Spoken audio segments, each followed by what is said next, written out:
The King of Podcasts Radio Network proudly presents the Wrestling is Real podcast, because wrestling needs us. Welcome to episode 612 of the Wrestling is Real podcast. KOP here with you, with my microphone positioned in a different spot so I can actually read what's on my laptop while I'm recording the show a little bit better, because I've had for a while had that microphone right in front of me and I needed to try to position it. So I did that. Little progress. Some people might say that Raw this week on Monday night might have been a little bit of progress. We have Wrestlemania Backlash this weekend. We're going to talk about that a little bit later on the program, do preview predictions. But what I got to talk about first, that is really what stands out to me more than anything else, is AEW really pushing the button. Right now, AEW is they're at a mode right now of motivation. The movement for what they've been trying to do as this grassroots movement against WWE right now is starting to take shape. Their ratings have gotten significantly positive. They have been significantly positive since the Wednesday Night Wars ceased.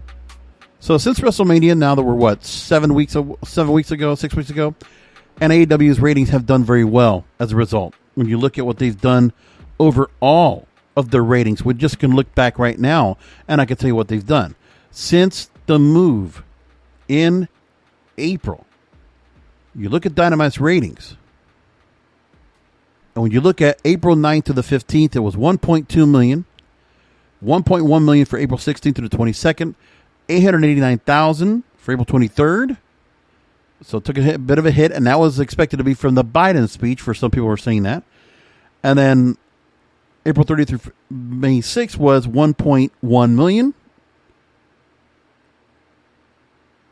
And that basically was the Blood and Guts show. So their ratings between 1.1 and 1.2 million. And the fact that show last week, when it comes to the 18 to 49-year-old person's demographic, the advertiser's key audience to sell the most advertising, which is the barrier that everybody uses, not so much total viewers, but it is now the 18 and 49 demographic, the percentage of people between those ages that would most likely purchase or sponsor some of the products that are on Dynamite or on television. The targeted demographic, number one, which is now the same thing that's being accomplished by Raw on Monday nights and SmackDown on the network side on Friday nights.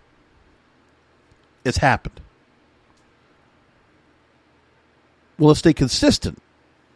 We can see what they're going to be doing next week, what the ratings look like tomorrow when they come out, or how they look the week after, and then really see what they're going to do leading up to Double or Nothing, because they will have one episode prior to Double Nothing that will have to run later in the night because it will be preempted by NBA playoffs,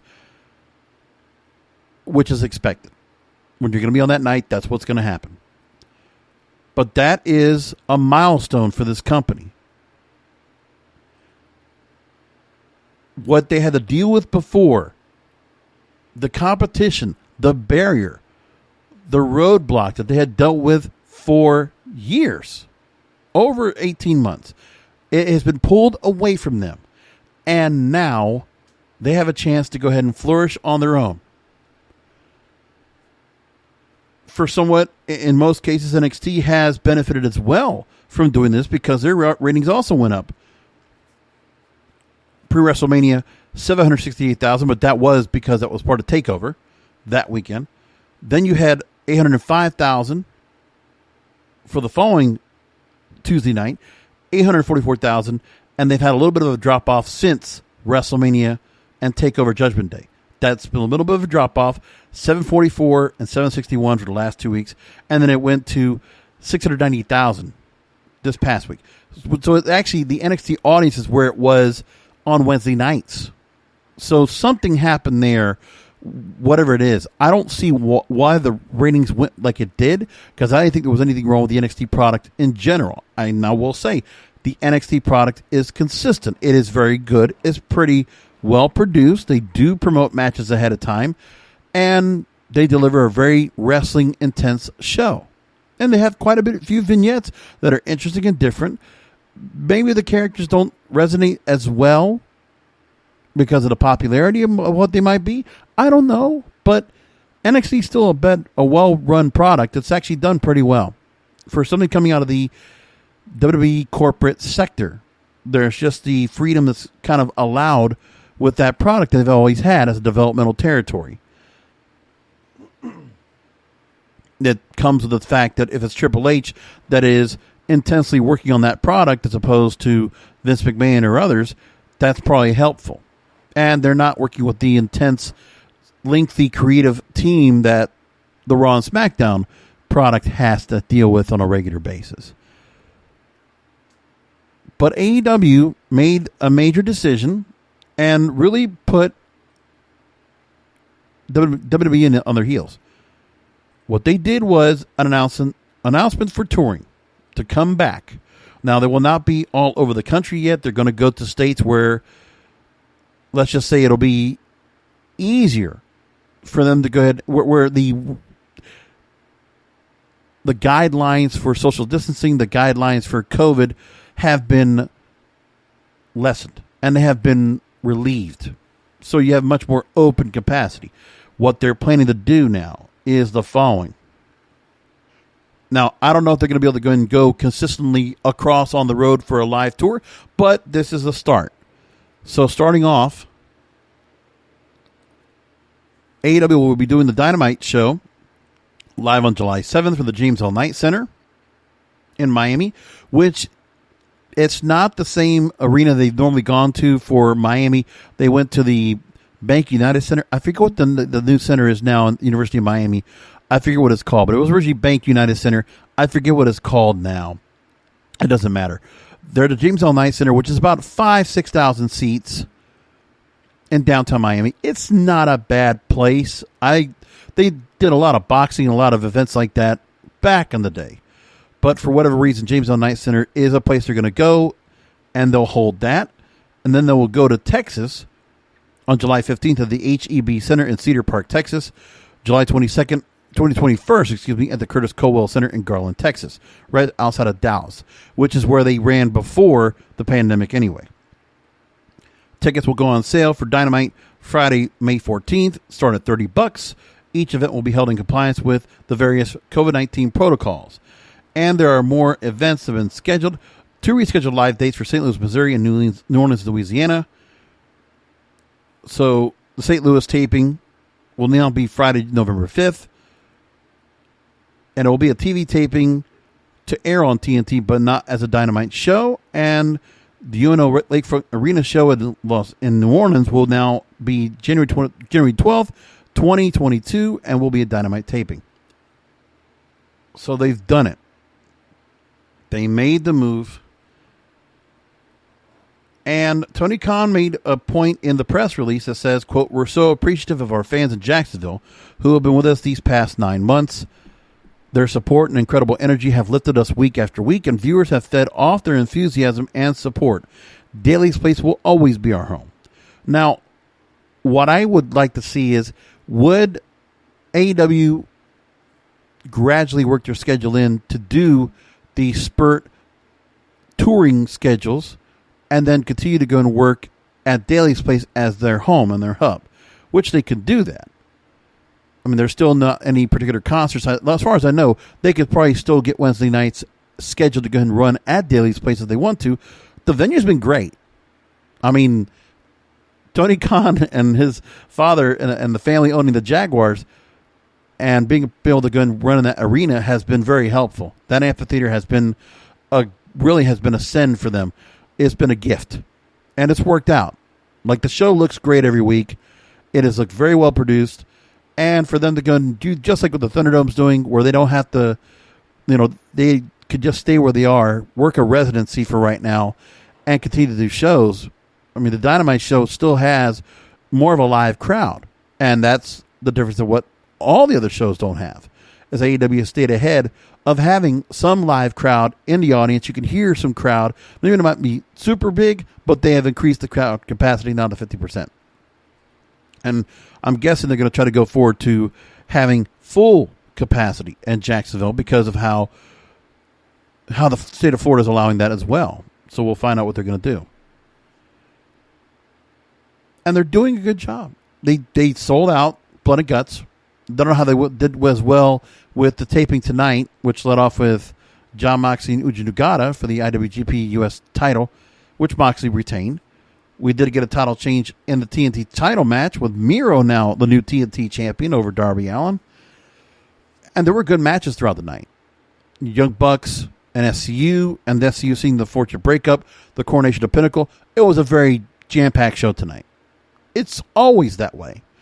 AEW does deliver a lot of wrestling, and there's quite a bit to go right there. Britt Baker with a really good interview segment. Now, people can go ahead and nitpick all they want on that company. If I have to hear one more comment about the damn crash pad that Chris Jericho fell onto, and people even nitpicking the fact that look at how they replayed the segment and how they showed the crash pad only slightly, just enough to see the break of the crash pad and then transition off to MJF in the highlights. Right. Everybody wanted to complain about that. Now, I get a whole lot of responses, not so much from Twitter as I do TikTok, because there are a lot of wrestling TikTokers out there, and I can appreciate them, but they all had to say something about it. Okay. And this is kind of out of vitriol, out of a bitterness that comes about. And it's almost like a revenge towel kind of thing, because I feel like there are some casual bubble WWE fans, the loyal fans of the product, loyal to Vince to a fault, and loyal to WWE because of all the great memories they have been given, which I understand having that loyalty. But this is where wrestling is real. This is where the name of the show comes from. The realness of the athletes and what they do, and the realness of the fact that we need to be realistic. We all know that the company is underperforming at a level that is ridiculous compared to the talent on their roster, compared to the resources they have, compared to the money they can spend, compared to what they have in terms of exposure, reach, and potential. They have it all. There is no reason why this company should be struggling so much. There are so many wins that WWE makes on a regular basis. And to see a feudal product on television on a regular basis, it should not make sense to anybody out there. The shareholders, why they're not allowed to be a little more aggressive when they get to the earnings call with Vince McMahon, and to get him to not squirm around and offer an answer. Actually get him pinned up and explain to him, Vince, you have to fix what's going on here. The positioning of your television product, the programming, the entertainment quotient of your product. We cannot just rely on what you've done in the past. You cannot just recreate, retool, rehash. You have to be able to deliver new stars that are going to stand out. UFC can always find new people to bring on board and get people to talk about. And there are other areas of sports entertainment. Let's be honest here. Okay, we don't talk about this much, but I will say this. Jake Paul, Logan Paul, the Triller Boxing Club, the Fight Club, that is as much sports entertainment as WWE is. And they're more viral. And they're more popular right now. They don't run as much. They don't run as consistent as WWE does, but really, that's the thing. Now, we know that at WrestleMania, Logan Paul came over and was involved in the Kevin Owens Sami Zayn match.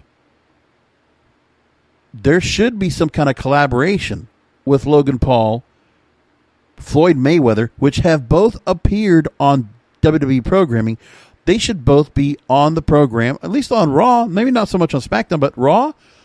Why aren't they doing some kind of collaboration with them to bring interest? Because the Triller Boxing Club would bring interest to WWE because the viral social media nature, the appeal to a younger audience is what this company needs.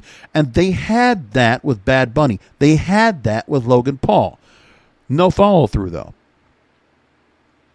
I mean, sure, there is not anything they can do to continue to keep paying or providing some kind of support to get certain stars over to talk about whatever they're doing. WWE is going to promote WWE. That's all there is to it. When they're not going to promote a pay-per-view necessarily that they're not a part of. But I wouldn't see why they couldn't. If you already have relationships with those two stars, this match is coming up July 6th. Floyd Money Mayweather versus Logan Paul. Why not do something with that? They could use the publicity. If it draws attention, younger eyes to the product, that would help. Now, it's not a permanent thing. This is obviously a part-time, small, hype kind of thing. But if it's to draw people back to the content, do it. It's better to have that. It's the same thing you would do with part-timers coming back. It's the same thing you would do with having, certain stars like a Tyson Fury come into play. The same idea. Or having celebrity guest hosts. This is the same thing that this company's done in the off-season. So why not play that part of the playbook? Pull that page up. Let's call it in. Dial it up. Make it happen. And you got a couple of months before that. It would help. But then would also help, too, is what AEW did. By AEW announcing some live touring, getting back onto the road for the fans, WWE needed to start doing something themselves. Now, they're going to be running their Backlash show with no fans. They gave us WrestleMania with a crowd, and we liked it. And we do know that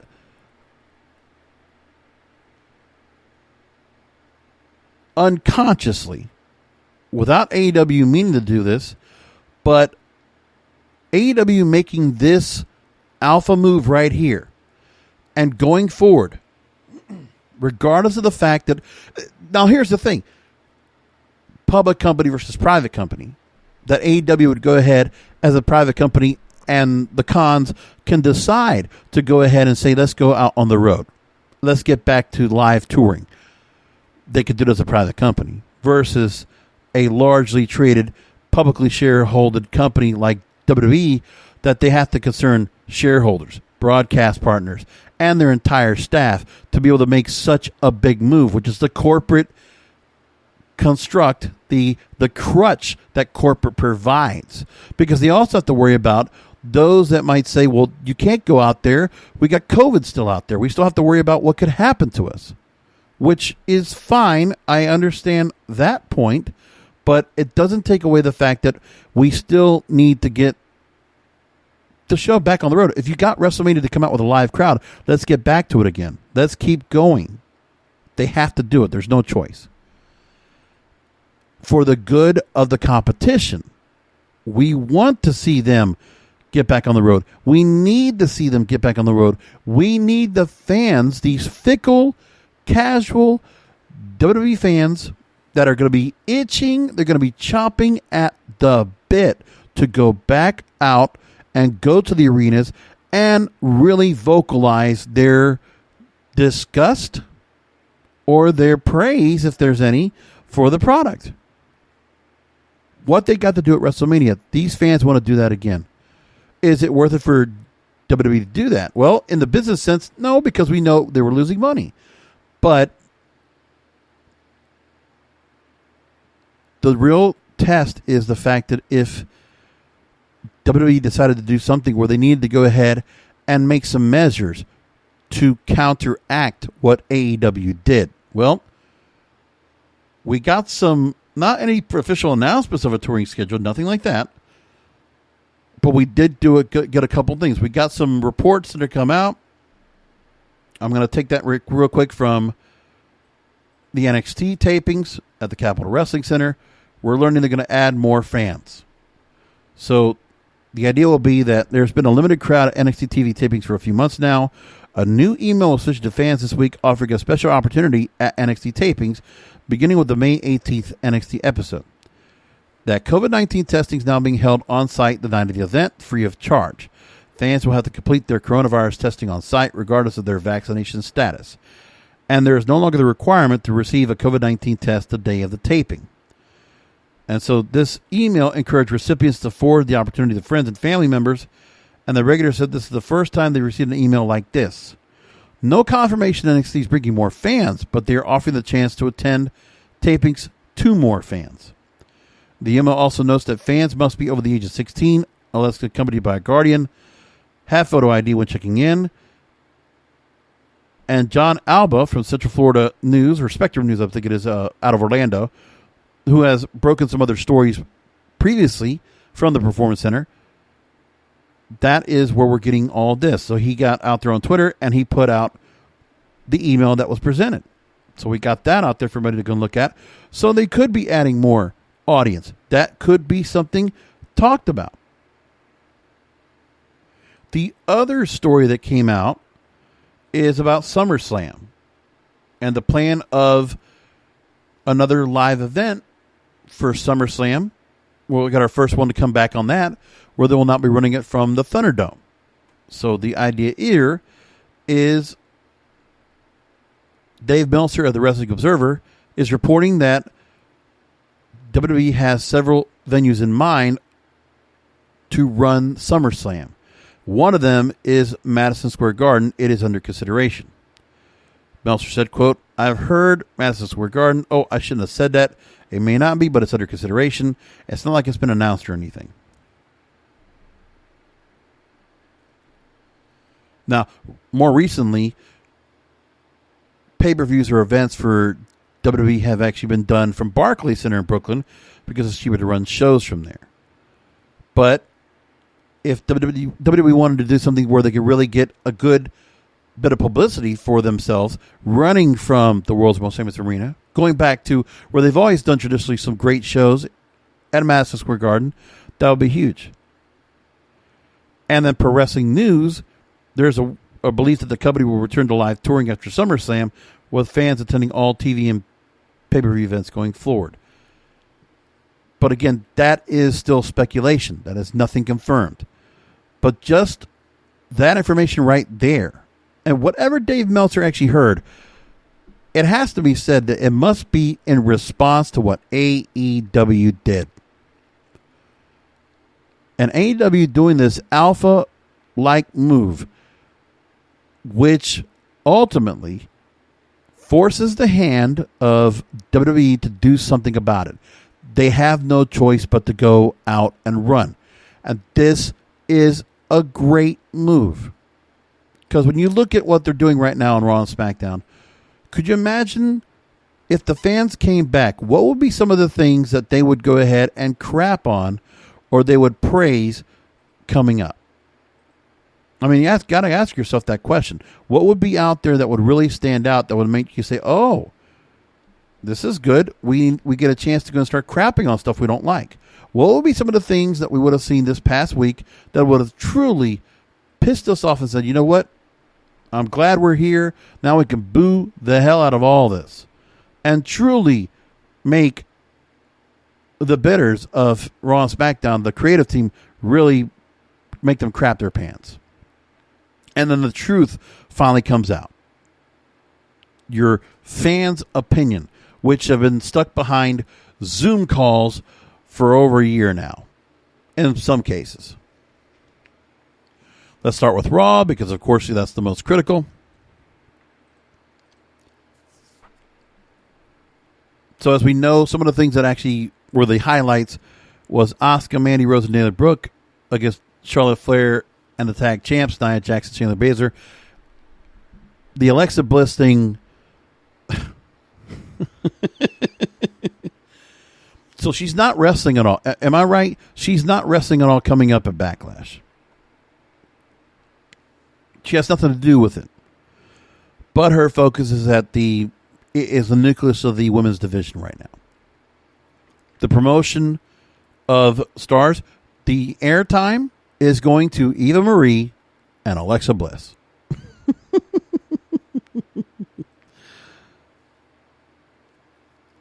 And as we know, during the offseason, sometimes there's a gimmick that gets started up and this company just cannot stop themselves. Remember when we used to have 11-on-3 matches? They couldn't help themselves when that was going on? Well, having multi-person tag matches, they can't help themselves with that either. 6-person, 10-person. They did a 10-person on Friday night, which I missed. And I'm not going to watch that. 6-person to start off the night on Raw. Just a bad start. And then the whole focus of it was Alexa Bliss and her voodoo magic on Shayna Baszler's leg. And as for WrestleMania Backlash, in this particular match, what mattered with all these stars that are in this match? Team titles are not on the line at WrestleMania Backlash, as far as I see it. So, trying to build to a pay-per-view. At the least, if you could do that. But no, that's not what they're doing here. Then you get the return of Jinder Mahal, who takes on Jeff Hardy. Okay. So Jinder Mahal's back. What an interesting way to bring him back. We haven't seen him in forever. I mean, the introduction to Vera and Shanky, okay. That's fine. And, it's whatever it is. So Mahal comes out. They're going to put him back out there again. But he's not involved in any match at WrestleMania Backlash. Nothing at all. And so him and Jeff Hardy taking on each other, doing an angle that was done on Main Event. So somebody said on Main Event, oh yeah, Mahal and Hardy, we need to fill a spot. Let's give them that. Could you imagine the booking on this and how it is really just, God man, Vince Russo, copy and paste. It's so true. Copy and paste from Main Event to Raw. Step up. And it's not as if Jinder Mahal and Jeff Hardy couldn't be doing things right now in the first place. But they're not. To see these two stars relegated to where they are is horrible. Anyways. Then you have another multi-person tag team match. Just for the sake of having it. And I think there was something to be said about having all these people in the ring to have something that will disguise the lack of actual crowd noise or something like that. I don't know. Something about that. Maybe that's why the reason that happens. I'm not sure. So now we do have a tag team division of Raw. RK Bro, New Day, Riker and Elias, and AJ Styles and Omos. So you do have a tag team division, and you have some competitors, some opponents that will go after AJ Styles and Omos. Okay, that's really what we got to see here. And RK Bro really take on the spot. Okay, so we're going to see that down the line. That's the plan for that. But as for WrestleMania Backlash, the Raw tag team titles will not be defended. We're not seeing anything about that as far as I see. Moving along, Sheamus defeating Humberto Carrillo in a referee stoppage, non-title for the U.S. title. By the way, WrestleMania Backlash, he will not be defending the U.S. title. So we can't focus on any of that. Of the matches that we're going to focus on here, yes, we have the triple threat match for the WWE Championship, which they've focused on a lot. The triple threat match for the Raw Women's title, which they've focused on a lot. And the Damian Priest with the Miz, which they have focused on a lot. But also this filler that they have in between with Jinder Mahal and Matt Hardy with these multi-person matches, because that's just the next thing they have to do, where all these stars have to be involved with each other in some way, shape, or form, which is always the format they have to go with. And then giving us storylines we just don't care about because they just feel like, well, we need to fill a void. We have a spot to fill. We have 3 hours to fill. Let's just give these guys, do something with it. So Sheamus and Humberto Carrillo as dancing partners. Shelton Benjamin and Cedric Alexander as dancing partners. We don't care. I heard a clip from Bully Ray on Busted Open on Sirius XM talking about that we get ready, that WWE gets us ready with a go-home show for WrestleMania Backlash, gets us ready for the triple threat match between Bobby Lashley defending against Drew McIntyre and Braun Strowman. But get us ready instead of making us care. And it's a pretty good distinction right there. Do we care? Does it matter? Are we emotionally invested? No. It'll be a good match. But that's what we always say about these pay-per-views. Oh, there'll be good matches. Do we like the build they have done? No. It's been okay. But there's always room for improvement. They could have done a whole lot better.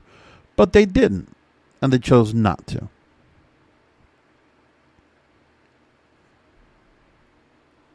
And of course, the dancing partners have to work with the dancing partners. You can't have any different variation or mix-up at all. If there's a program, then the people in that program must work with each other throughout the length of the program. There cannot be any other overarching storylines or arcs. This company will refuse to do that. And it's interesting that I bet with these programs, creative has probably got some rule about what they're going to do with it. But then what happens is Vince, under the directive of him or Bruce Pritchard or who knows, they're all saying the same thing. You only get to work with these people. You do not get to bring in other resources. You don't get to create any kind of particular storylines that are different or going to outshine the main event. You're not allowed to do that. And you only have to work with the pieces you have. You don't get to do anything else. And in terms of doing anything outside of the box, you can't do that either. What creative person can work with that? Now, I don't know the level of creativity or experience that some of these writers have in the first place, but when I look at all of this here, I say to myself, how do you work in these parameters? How do you work within this box right here? That you're not allowed, you have barriers, you have boundaries, and you can't break those boundaries for anything. Andrea Listenberger, that name, do you remember when she was let go and I think she got brought back? When we had the Miz and Morrison, the Money in the Bank briefcase, and Mandy Rose being involved. Remember Mandy Rose just got brought in all of a sudden, was just like brought into the mix? Was a fun storyline. Hey, something different. Something that was unconventional. Even though it could have been, sometimes it was a little bit goofy, but we enjoyed it. We actually liked the relationship. We actually gave a crap about Otis, and Mandy Rose looked like a sweetheart. And what have they done with them? Split them up. Otis is now in his Alpha Academy storyline that just doesn't do anything for him. He looks like a chump. Mandy Rose has moved along. She's now blonde bombshells with Dana Brooke. They're just a, generic tag team, and the Raw Women's Tag Team title, or the Raw Tag Team titles, without getting a chance at going after the belts, or they've had a chance, but really they're just lost in the mix, down in the rankings. And this is what they do. There's just no crossover at all. The only crossover we get is having multi-person matches where all these people are brought together. They really are just kind of just butchering the Survivor Series format. That's what they did on Friday night with SmackDown. That's what they did on Raw in some way, shape, or form. It doesn't make any sense. It doesn't really there's really no reason why we would care. But when they're giving us Survivor Series, which is already something that they did before that used to be something interesting and special, and then I got rid of it. Or remember bragging rights? Same thing. Do we like bragging rights? No. The bragging rights narrative being brought to the Survivor Series, do we like that? No. At least I'm the one that doesn't like it. So why do we have this here? This is just filler. It doesn't do anything. No one really stands out more than the others. It is mediocrity in the mid-card. When nobody changes position above a little bit more above somebody else or a little bit below, Nobody wants to be a jobber, but there are so many that are not allowed to make the cut into the main event, which is the only place that WWE cares about. And there's only 4 spots, 4 storylines that actually get the chance to do that during the offseason. The women's titles and the men's titles. Singles. That's it. The tag titles, they're mediocre. They're considered mediocre. IC title, mediocre. Mid-card. U.S. title, mid-card. Women's tag team titles, mid-card. Do realize that. Those are all I would consider mid-card belts. And when you accept that dynamic as what it is, then you will understand better. There's no other way around it. There's no other way to explain it. Now, we've talked about this more than enough. And I can keep coming back and give you a different variation of the same crap we're getting every week. And I know there are fans that want to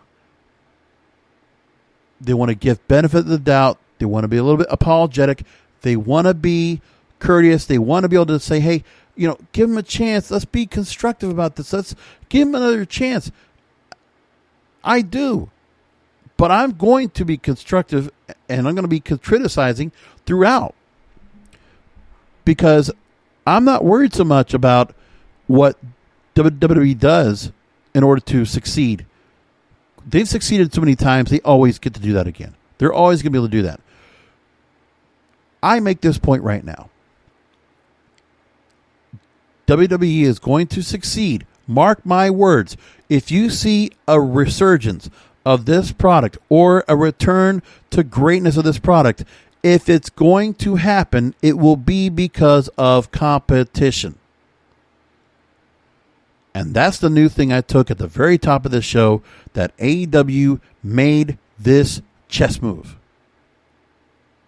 And now, like the Queen's Gambit, they're going to have to find, WWE's going to have to now play on this chessboard. They're going to have to play their point. They're going to move their rook, their king, their bishop. What is their move? It's time for them to start playing chess. If they are the consummate, if they are the Bobby Fischer of chess, if they are the ultimate chess masters in this professional wrestling game, in sports entertainment, they better start playing like one. Because right now, hypothetically, AEW could win a couple of games. They could win a couple of matches right now. They are winning right now. They are succeeding. They're probably a little bit ahead of schedule right now of what they're doing in terms of getting their product over and getting the audience. If this company, AEW, if Dynamite can consistently keep number 1 in the ratings on cable on Wednesday nights, pay attention. Because that distinction is something that Vince McMahon has to address. Now, that doesn't mean he's going to do something about it. I don't see any hot shot booking that could even be done to make this possible. There is no way.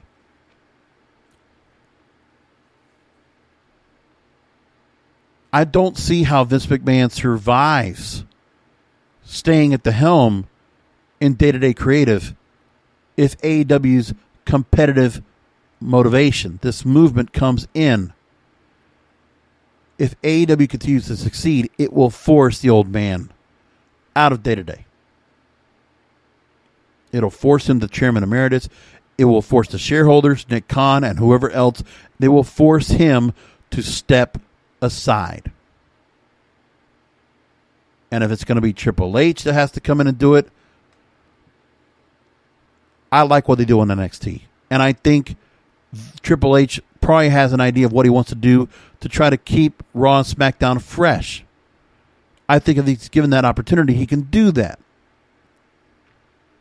I don't see him necessarily being crutched doing the same things that Vince would. And I think ultimately the Triple H would obviously rely on the ear of Vince McMahon as blessing and his guidance throughout. So why not let Triple H take the control, have him run the booking, let him do it. He's been around long enough to learn. Will he be allowed? At this point, the company's going to probably have to allow this to happen. You'll at least have that one wrestler that will have the mindset to do what he needs to do.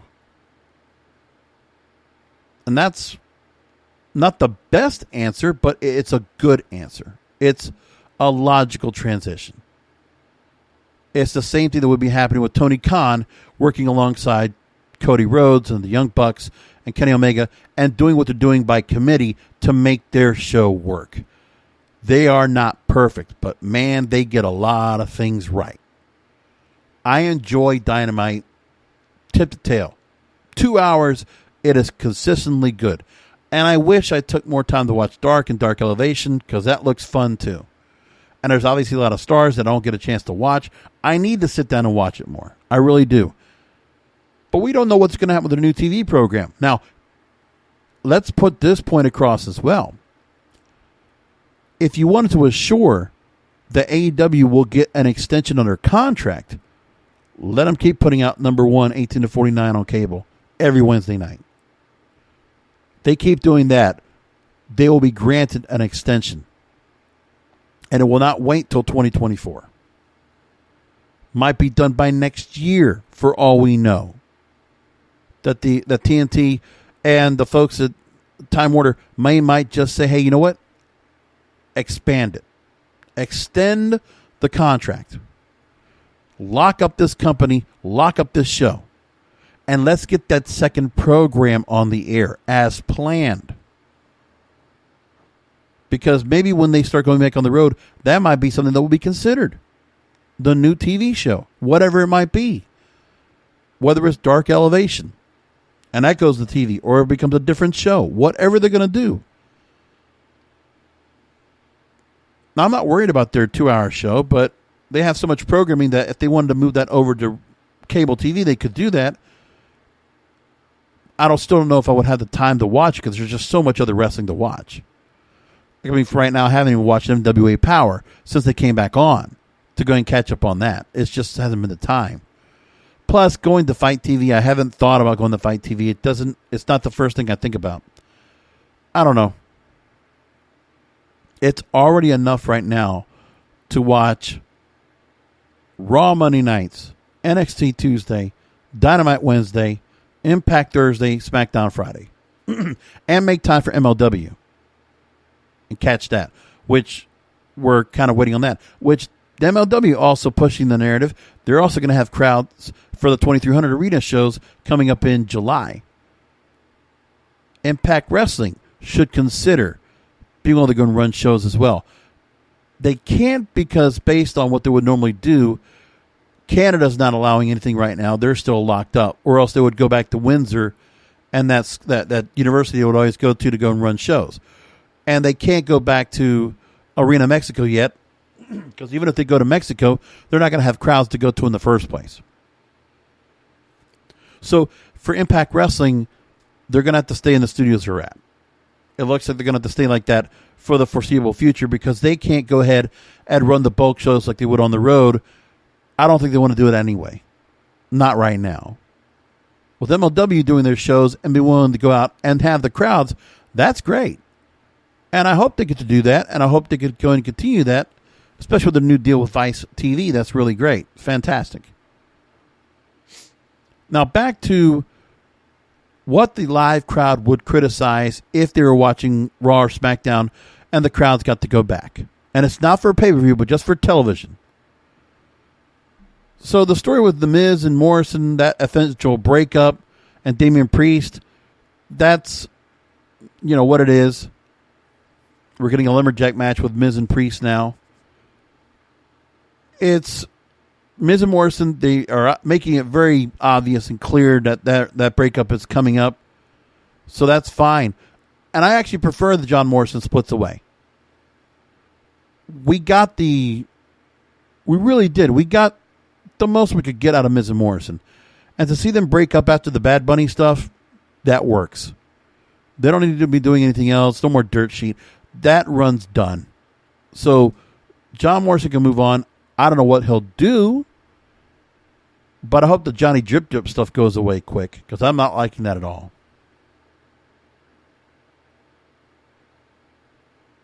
I do wish we had Johnny Mundo and Slam Town and all that stuff going on, but we don't get to have that for whatever reason. We have to have John Morrison as he is. It sucks.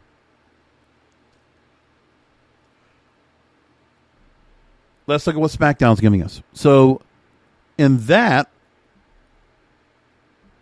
you obviously have some more positive, optimistic things. Cesaro getting a chance to give it a chance. And taking on Seth Rollins. And getting the chance to go ahead and earn a Universal title match at WrestleMania Backlash, which he has. Pretty big deal. Took a long time for this, but somebody back there is rooting for Cesaro to get him back out there. And I can appreciate that. And I hope he does well. Give him a long match. Let the match drag out. The other thing I also like is Jimmy Uso returning. That's great. So the Usos going up to the SmackDown Tag Team titles should be imminent after what's really not an interesting match this weekend with the Mysterios against the Dirty Dawgs. Oh, boy. But in the case of that, I would imagine that the Mysterios would win the titles and the Usos would go ahead and challenge. That's what I think should go ahead and go next. The Usos will throw the gauntlet down on the Mysterios once Roode and Ziggler drop the belts. It just has to happen.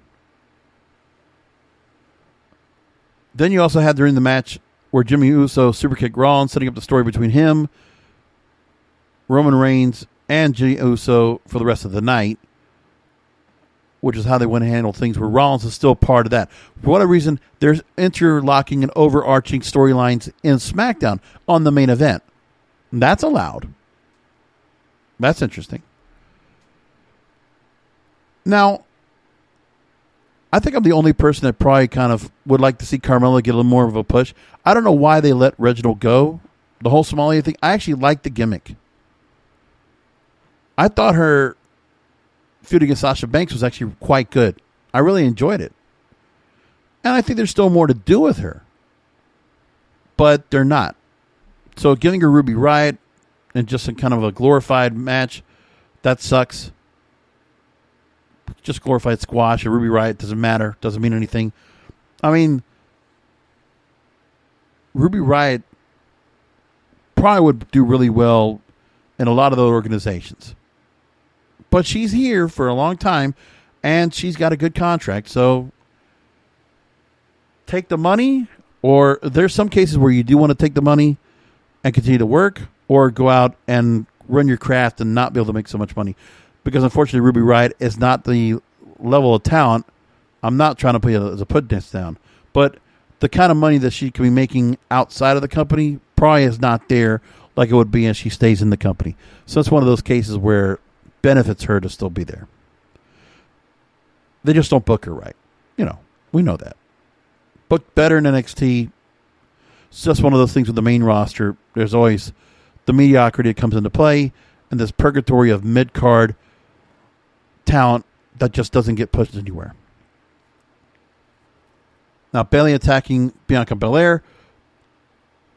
And Bayley getting back to feuding with wrestlers, feuding with, going after the title. That's a good thing for her, because I was getting tired of doing the ding-dong hello stuff and her just being a character instead of being able to go and do any wrestling. So I can appreciate this part of what's going on here. That's good. So that match looks really good leading into WrestleMania Backlash. The Mysterios and Dominik Mysterio getting an upset win over Dolph Ziggler leading up. So that was fine. Listen, SmackDown actually leading to a means to an end, giving us some build up for WrestleMania Backlash. That's fine. Still doing it kind of a little piecemeal. Let's just keep the same dancing partners together. As I talked about on Raw, they still do it over here, but it's a little bit different. We still have some fresher talent over here in terms of Dominik Mysterio, in terms of Bianca Belair, in terms of Carmella coming in and getting a redo, things like that. And Cesaro at the main event level, that's fresh. At least we can say that's going on SmackDown. Then you have Tamina against Reginald, and Tamina and Natalya having their whole issue with the women's tag team titles. Whatever. Doesn't matter. Reginald's being used badly in this tag team division. I still don't know why they moved him over to the tag champs, but we'll never understand that. And like I said, the 10-man tag match, sure, it might have been a good match. Gives a little bit, it's not a Survivor Series feel match, but it was a 5-on-5. Sure. And interesting to go ahead and wrap things up where the heels win. And then we saw Cesaro attack Roman Reigns and the Usos to finish off the night to really build up for WrestleMania Backlash. And they'll do a little more of that coming up as well. And I don't feel like talking about the throwback portion of the show. It doesn't make a difference to me. So let's go ahead and do a rundown of the card altogether. Was there anything else I meant to go and talk about here? No, I think I covered everything. Well, let's go ahead and move along now to WrestleMania Backlash. This weekend, of course, we'll be doing a post show right here at WrestlingIsReal.com. Make sure to go and check out for that. Not to mention, we also have a show coming up before that on Saturday, which I should also go and make a point of. Under Siege for Impact Wrestling is going on. We should go and talk about that and bring that up. So we already have a match set up where a 6-man scramble match will determine who will have the opportunity to challenge Kenny Omega for the Impact World Heavyweight title.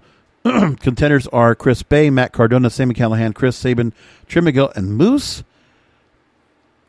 And that match I have coming up this weekend, I'm going to go ahead and pick. Now, notice that Rich Swann is not part of this match because he's not allowed to. Doesn't have a chance to rematch. If I had to pick somebody, I'm going to pick. Oh, man, this is really tough. I'm going to pick Trey Miguel. I think Trey Miguel gets a chance to go after Kenny Omega. Also, we'll have Jordan Grace and Rachel Ellering defending their knockout tag team titles in a rematch against Fire and Flavor. I think Grace and Ellering will win. Have a 6-man number 1 contenders match. We already talked about that. Kenny Omega and the Good Brothers will take on Eddie Edwards and Finn Juice, and I think Kenny Omega and the Good Brothers will win that match. Willie Mack will take on W. Morrissey. That's an interesting match. Guess Willie Mack will take the loss in that. Black Taurus, representing Decay, will take on Brian Myers. I'll give Black Taurus a nod on that. That's what it looks like. So that's what's going on there. I'm going to see if I can try to catch a copy of that and see if I can watch that before next week. If not, we'll talk about the highlights and see what they do about it. Now on the WrestleMania Backlash, let's go ahead and do preview predictions for that. I already previewed the show based on what I did about the reviews, which, by the way, the live shows would crap on a lot of what I just said. Based on what my response is, I think we would get a lot of negative response from a lot of things on these shows. Just saying, Thunderdome only helps to quell the outrage that the fans have on a regular basis. So move along now. For the show for WrestleMania Backlash this weekend, start off with Damian Priest versus The Miz in a Lumberjack match. I think Damian Priest continues to win. Roman Reigns versus Cesaro for the Universal Championship. Roman Reigns wins, but hopefully that'll be a long match. Give him like 25, 30 minutes. Dirty Dawgs, Dolph Ziggler and Robert Roode versus Rey Mysterio and Dominik Mysterio. I think Rey and Dominik will take the win. And that'll be good to see them winning the tag team titles. That'll be really nice. Triple threat for the Raw Women's Championship. Rhea Ripley versus Asuka versus Charlotte Flair. I want Charlotte Flair to win. Unpopular opinion, but that's what I want. If you're going to build her up, let's put her there. I'm already done with Rhea Ripley. Let's just get that belt off. As a transitional champion, that's enough. Rhea Ripley, I'm not into. I am not feeling this character. Not feeling the storyline. I'm not feeling it at all. I mean, if they would have done something to help enhance this NXT star, probably better off, but there's nothing special about this star. It's one-dimensional. And that's the mistake this company makes by bringing Rhea Ripley up to the main roster with no real forethought. Same thing they did with Keith Lee, who has been still non-existent. With Riddle, at least, of all of them, actually has something going on. They've given him a U.S. title nod, and they've given him a chance right now to go after the tag team titles on the Raw side with Randy Orton and work a program with Randy Orton, which means something. Bianca Belair versus Bayley for the SmackDown Women's title. Bianca Belair's got a hold on that belt, but that should be a very good match. And the Bobby Lashley versus Drew McIntyre versus Braun Strowman in a triple threat match for the WWE Championship. I want Lashley to hold on to it. I expect him to hold on and retain. That's where I think things will go. And I'm going to leave it there. I appreciate all of you listening to the program, as you always do. If you know where to find this show.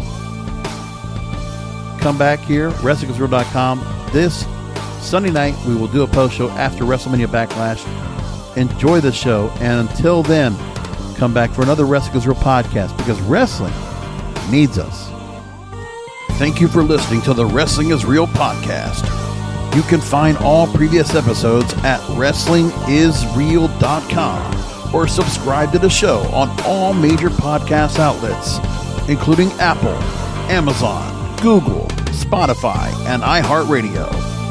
Follow the King of Podcasts on Twitter, Facebook, and Instagram at King of Podcasts, and search King of Podcasts on YouTube, or type youtube.com/JBRASCO951. This has been a presentation of the King of Podcasts Radio Network.